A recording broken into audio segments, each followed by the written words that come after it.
Hello and welcome back to another video. So it's been a little while since I've been out and I finally managed to get out before Christmas. I'm actually in deepest Kent today, fishing a lake complex. I've fished here many times before with various different friends, including Keith, who's fishing with me today. He's just getting the stuff out of the car and he's setting up in the swim along from me, so we'll have a little chat with him later and see how he's getting on. Yeah, I've fished these lakes before for various different species, but never for pike. So it's actually our first time actually fishing these lakes for pike. So really looking forward to it. It's very encouraging speaking to the bailiff. There's a numerous big fish coming out. So we're really looking forward to getting our rods in the water and seeing how we get on with that.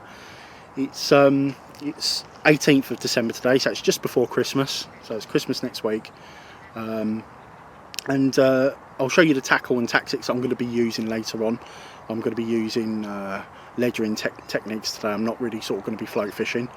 I can always swap to float if need be, and there's quite a few lakes here, so we're going to give it a go on this particular area for a good couple of hours, see if we can get a bite using big smelly dirty dead baits, seed dead baits today.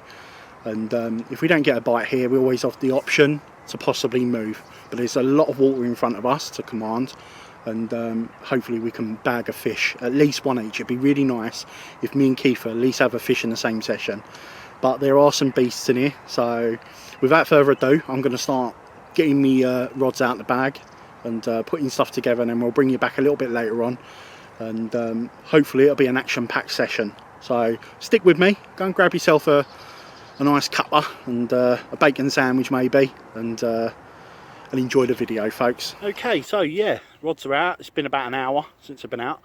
Left hand rod that I'm showing you at the moment, he's got herring on it, and then the right hand rod, he's got a bluey, quite a large bluey on it. So trying to get myself a nice big fish. So anyway, in the meantime, thought I'd make myself a bit of breakfast. So I've never really brought my ridge monkey out before. I've got the old stove down now. Got ridge monkey. Made myself some sandwiches at home. There's cheese and bacon. It's pre-cooked bacon, so basically gonna use this for the very first time. Got some more sandwiches there. I'm gonna make some for Keith later if he wants any. Just do a little bit of cooking on the ridge monkey, just to keep ourselves warm.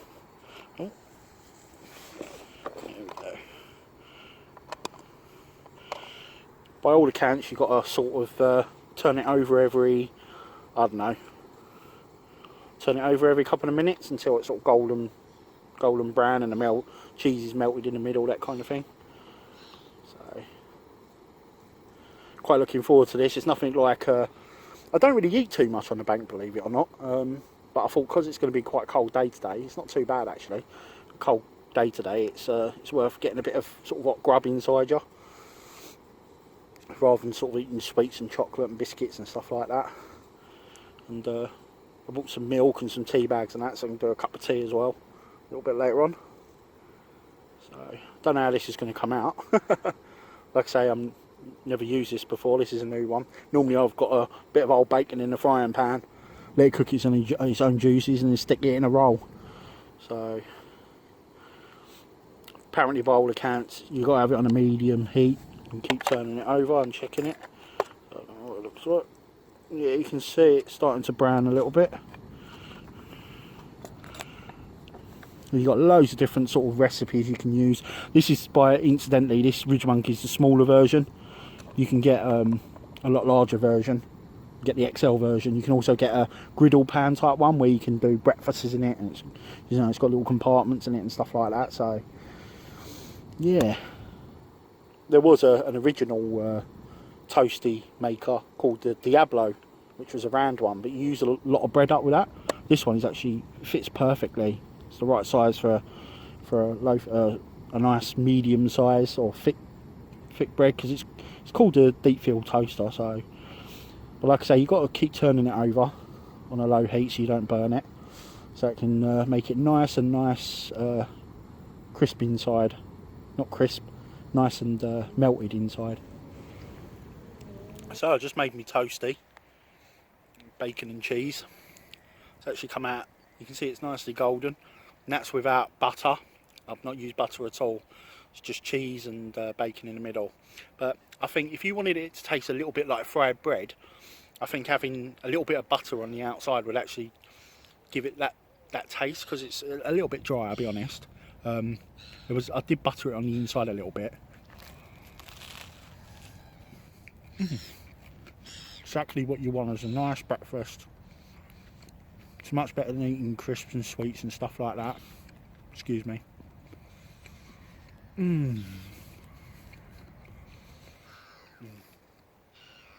Yeah, you can't beat nice little bit of hot grub. I'm gonna have a nice little cup of tea in a little while as well, and keep something as well. It's a little bit busy at work, Keith.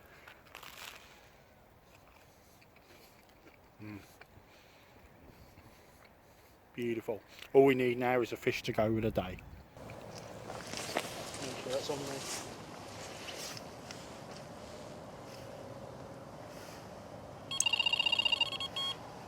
Is it taking line now? It's out the clip? Yeah. Yeah, it's took line then.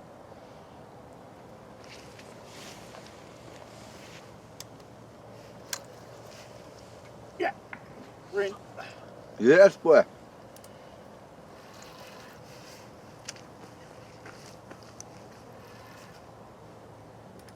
Was that a decent fish? Yeah, it feels okay. £2.5 Tesco rod. It's a perch. Oh, wouldn't I like that? Feels alright. It's not fighting too much at the moment. It's head pulling. What's that on? What bait's that? Herring.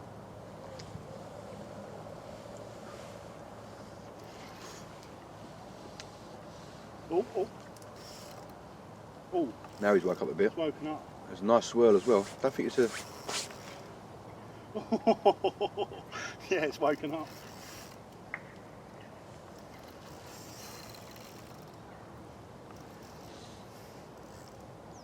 Not got it off the bottom yet though. It's alright, take your time. I'll finish my sandwich and I'll get the net. It's not as big as a fault. Okay.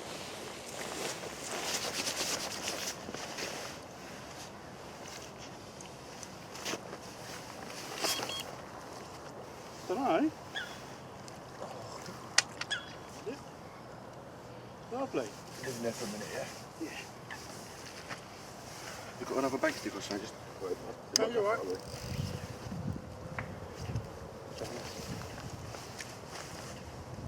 Just up to there.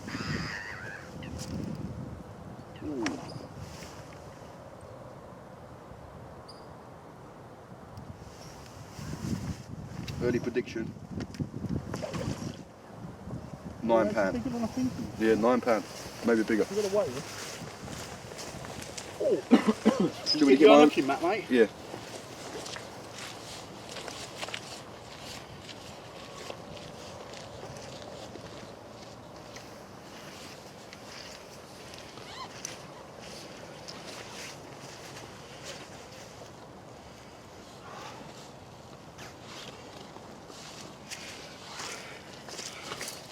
First fish, yes, just going to give him away. Is that your first fish of the season as well, isn't it? Yes, first fish of the season. Right folks, as you just saw, I've had my first fish. £11.12. £11.12 ounce. There we go. Absolutely stunning. I am over the moon. It's my first one of the season and it's a double. If you see any blood, it's because my hands, these gill rakers really done me over. Absolute fantastic. Oh, I'm well over the moon. First time we fished these lakes and I've had a double. Fantastic. Oh, nice and silvery. Give me a bit of a beating up as I was unhooking it, but it was only just nicked. Fantastic. Well over the moon with that one. Let's get it back. Fantastic. So we have a couple more.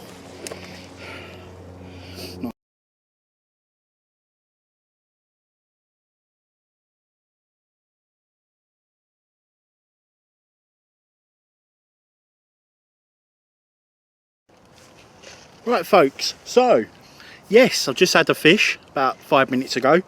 As you can see my hand, that's the little marks it left behind. It was quite a dogged fight, it stayed quite deep. I wasn't cast too far out, maybe 15 yards, 20 yards maximum. Stayed quite dogged, didn't get it off the bottom for a little while, and then it started to sort of peel line a few times off me. Keith thought it was a bigger fish. I did towards, as it got closer in, I thought it was a slightly bigger fish possibly. And it was quite strange. When I first saw it break the water, I thought, it's only probably sort of 8 pounder, maybe 6 pounder. No, not so much 6, but more 8 pound. Keith thought it was around 9 maybe. When we got it out and he lifted it, you could see it was a lot bigger fish. So yeah, the scale settled on 11 pound 12. So my first double of the season. So over the moon, and it's also my first pike of the season. So I think what will make this trip even more special is if Keith was to have a pike as well, and also a double. That'd be even better. And then after that, everything after that will be a bonus. So very, very pleased. First trip on these lakes. First swims we was guided by the bailiff to fishing, and yeah, it's produced. Yeah, Keith was talking about doing a little bit of a move earlier on, and maybe that might still be on the cards a little bit later. I think it's maybe still a little bit too early because, you know, it's only about sort of 10 o'clock-ish, just become 10, and we're here till at least 3, so maybe 12 o'clock if we do move. But I think because we command such a nice big bit of water in front of us, and there's lots of movement, there's loads of little silver fish in the margins, we've seen big fish swirls and stuff, so the pike are, you know, if by what the bailiff says, great numbers in this particular lake. Now, like I say to you earlier, I fished this particular lake for other species, and I've never ever seen any signs of pike in here. So, yeah, so it's quite interesting to know that they're actually full up with different species, including predators now. So, there's another lake a little bit further on, a specimen lake, which holds catfish in it as well. But it's quite a nice complex. I love coming down here, I really do. Some of you may recognise it from the background and foreground and stuff like that. But the rod's gone back out again with the same bait on, so I'll put a herring on now and I've cast it back to the same swim. I'm just going to sit back, relax. I was actually in the middle of making some food. I'm going to stick a brewer on in a minute, and hopefully we can bag another fish. And I'd like Keith to get the next one run actually, just so we can have a fish each in the same video. It'd be quite nice. But we're here for a good another 4 or 5 hours yet, so fingers crossed. I'll give you any updates if we get any more fish. Okay, so folks, decided to make a brew for me and Keith. Brought my little brew kit today, as you saw me earlier on cooking with the Ridge Monkey for me toasties. So keep yourself nice and warm on the bank, just do yourself a bit of grub. You know, beats eating sort of crisps and sweets and stuff like that, like I said earlier on. I don't tend to eat too much on the bank anyway in general, but when you're on a cold day, I mean today's turned out quite nice with the sun, but it was forecast of 5 degrees, so it could be quite cold. But on cold days, you know, you can't beat a nice brew. You know, I'm using an old Primus kettle, and one of those Camp E's, I can't remember what they're called, Camp E stoves. You know, it all compacts down into my bag. You know, not the old Primus kettle, you can do quite a few brews out of that. And I bought myself, incidentally, a brew kit. I think Nash make brew kits and that, but this is actually quite a small, compact one. You can buy them in camping shops and that as well, but you know, you get these little pots here, you can put sort of sugar and coffee and tea. I've got another one at home somewhere for the coffee. You get a little bag and you get a little teaspoon that, but I'm sure you can condense and bring your own one from home, you know. Don't have to buy a fishing one or a camping one, but I've sort of got it sorted now where I've got everything so compact, so it's easy to carry. But yeah, christening it today, and yeah, I want to get myself one of those Ridge Monkey kettles, the square ones. They look a bit more rigid, so they don't look like they're going to topple over if a wind hits it or whatever. And I've also seen the stoves, which are a bit lower to the ground than this one. No, this is one of the old camping ones you get, Campies or whatever it's called. Yeah, you've got to be careful. You know, as you can see, I've got the bags surrounding to stop wind hitting it and to obviously, you know, stop it toppling over if a breeze hits it. But yeah, making a nice little cup of tea, me and Keith, celebrate the pike I just had. £11.12, very pleased. I'm hoping we'll get another one. I'm hoping Keith will get one. He's actually changing tactics at the moment. He's just over there in the next swim.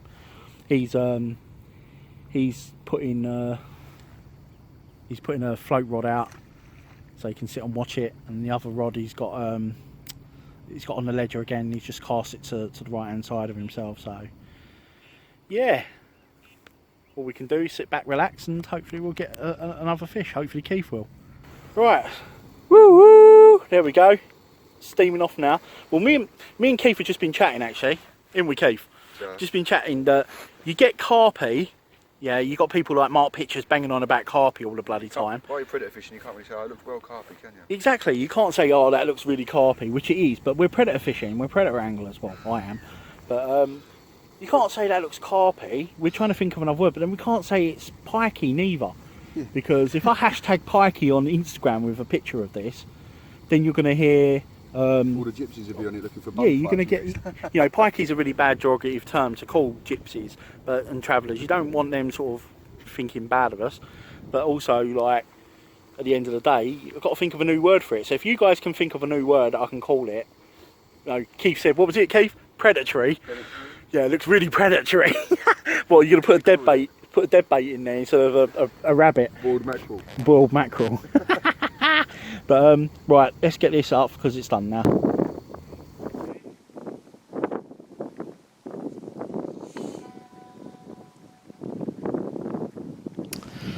So hello folks, yeah, it's I'm not sure what the time is actually. Let's have a little look. The time is now 11:41. Okay, so 11:41 and I've made myself a brew. Made myself one for Keith as well on my little brew kit from Tracker. Pretty good. Not giving plugs to Tracker, but you can get various different brew kits. I think Nash make one, but theirs is quite big. Oh, a big fish. Did you see that, Keith? Big fish in front of me just swirled. I don't know if it was a pike or not, but yeah, big fish swirled out in front of me. Could have been a carp. We did see a big pike swirl earlier as well, and loads of silverfish in front of me. So yeah, I've only had that one fish. You know, like I say, it's just before midday really. Couple of what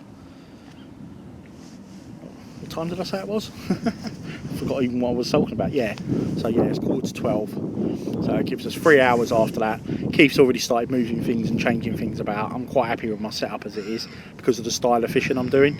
I had it set on my mind I was going to come out, put ledgered rods out. You know, I've not ledgered for donkey's years. I do ledger, but it's very rare. I'll probably say ledgering for my own fishing is probably 20%, if that. Whereas when I very first started predator fishing and pike fishing in particular, I didn't start float fishing for pike for about 4 years. You know, I was scared to learn it, so all I learned with was ledgering. So yeah, Keith has decided to put a float out, so he's got one on float and one on ledger now, so he's fishing half depth of about 6 foot of water. So he's ringing the changes. He's still in the same swim, but I think what he'll probably do is end up putting a rod behind me, possibly. There's a lake behind us, and then he'll use the float on the other side of me. You know, he's on my right hand side, but he might go to the left hand side of me in a little bay.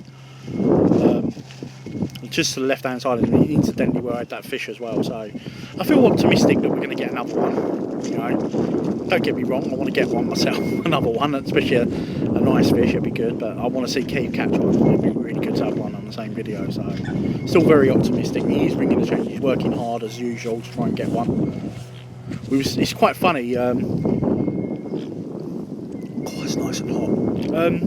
We was talking again about the different types of anglers you get and the styles of fishing.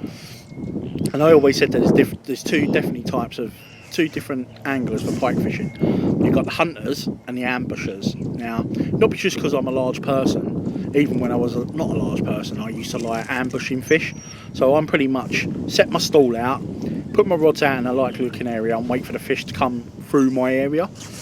You know, places like points on lakes, I like those sort of places, and reed banks, and commanding a lot of bit of water in front of you. And then you have the other type of anglers, which are the hunters. And the hunters tend to catch more pike because they're on the move, they're looking for the fish all the time. So yeah, we just had not not a debate, we just have a little conversation about the two different types of anglers. And because Keith's a carp fisherman now, and he kind of sits it out in the swim and likes to set his stall out, a bit like I do for predator fishing. He definitely, as a new predator angler, we've sort of worked out he comes under the hunter. He likes to go looking for the fish, which is really good, and I like doing that from time to time myself. But he's working hard for it, and that's you can't knock that. And obviously, the more hard you work for it, then results will pay off.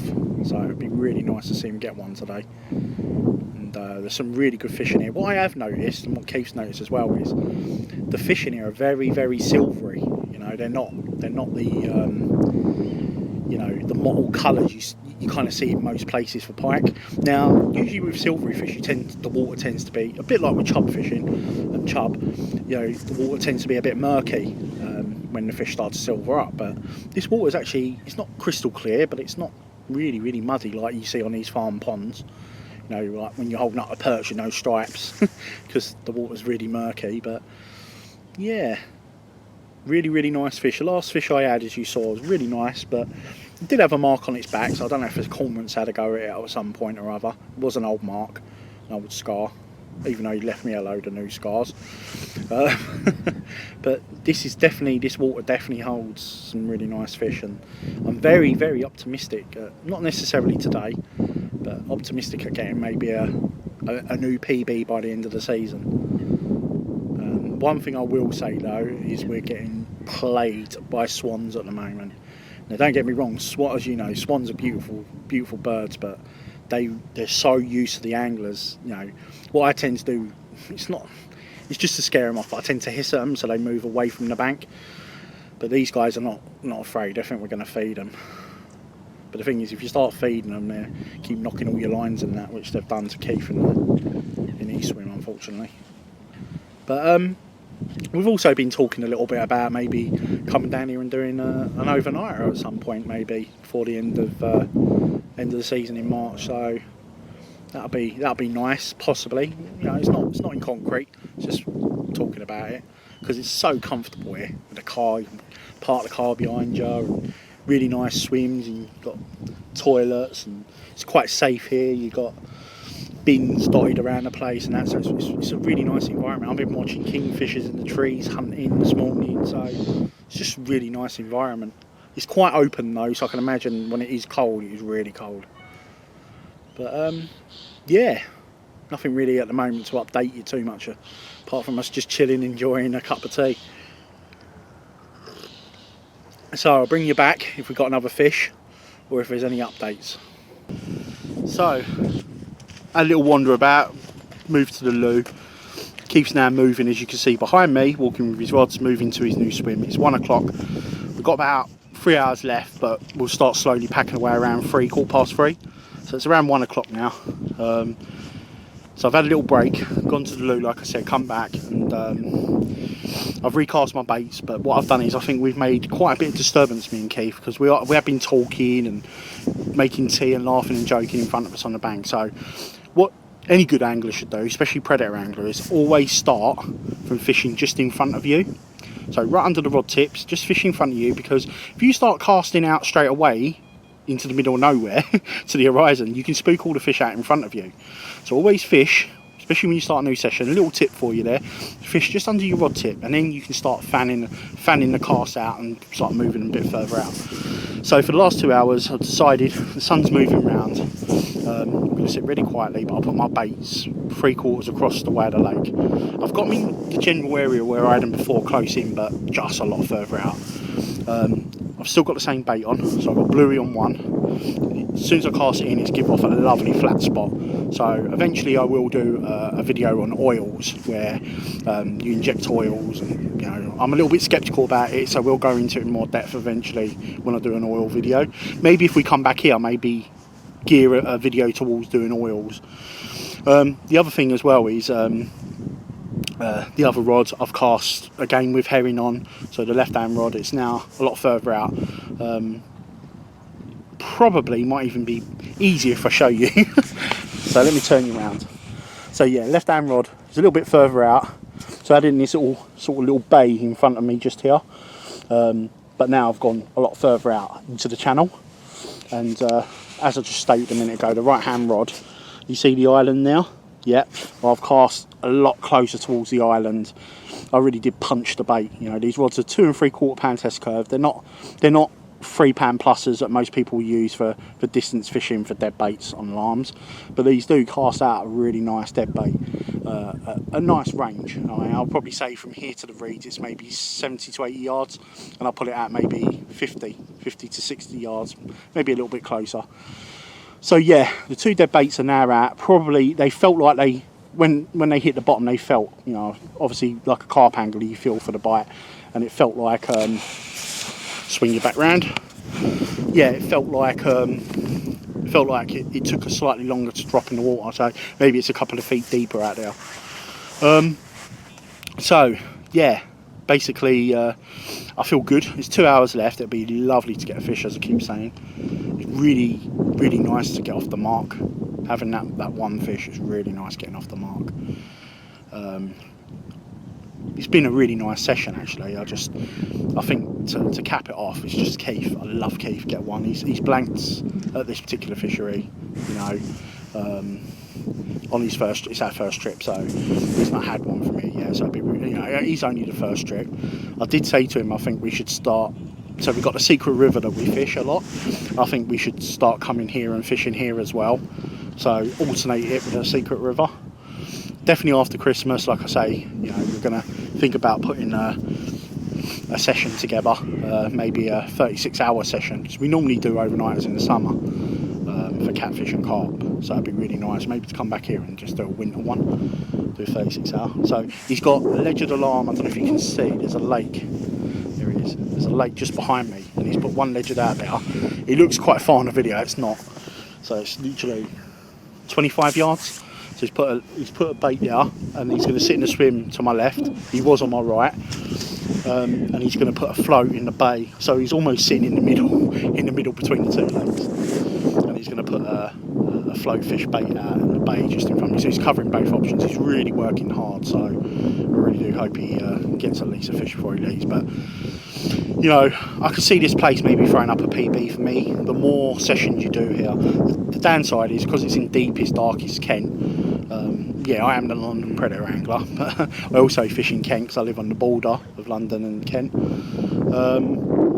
It's getting down here, and if I had a car, I mean, you could drive the car literally. I mean, I'll show you where the car is. There's the car with the boot open. You've got a nice road behind. You can park your car. You don't even need a chair. You need to sit in your swim. You can sit in your car, especially if it's a cold day. Put your ledger rods out, you know, float rods if you are using floats, and yeah, it's a really nice complex. The bailiffs are sound.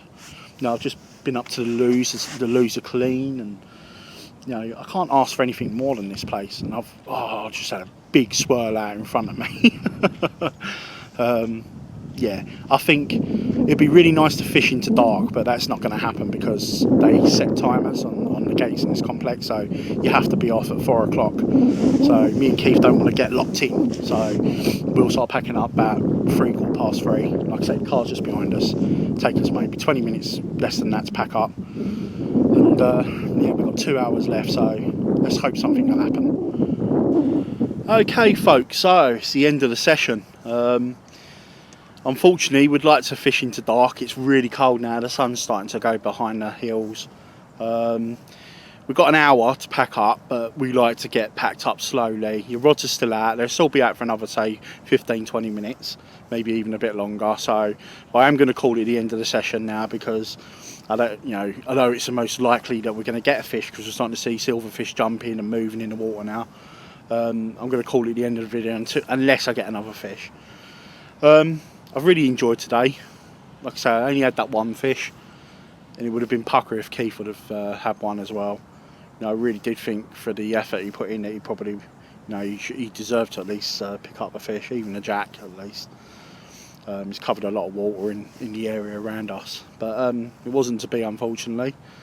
We're making plans for the future to get back down here. It'd be really good to do so. Like I said, I've really enjoyed it. We've heard various different things about the pike on this particular complex and these particular lakes. because they're not in every lake, at various different sizes and amounts being caught. But like I say, I've really thoroughly enjoyed today's session. It's only a small one for the video, so it's not going to be a long video today. Apologies to those that like the ponds diary. I've not been up there at all on my local ponds, but I will be up there hopefully really soon. And nothing left to say apart from, if you enjoyed the video, please like the video, leave a comment below and I'll try and get back to you. And thanks for watching today, and don't forget to subscribe. Most importantly, if you press that little bell button, that'll notify you when my next videos go up. And nothing left apart from thanks for watching today, and tight line and dead baits, and I'll catch you all soon. Take care, folks.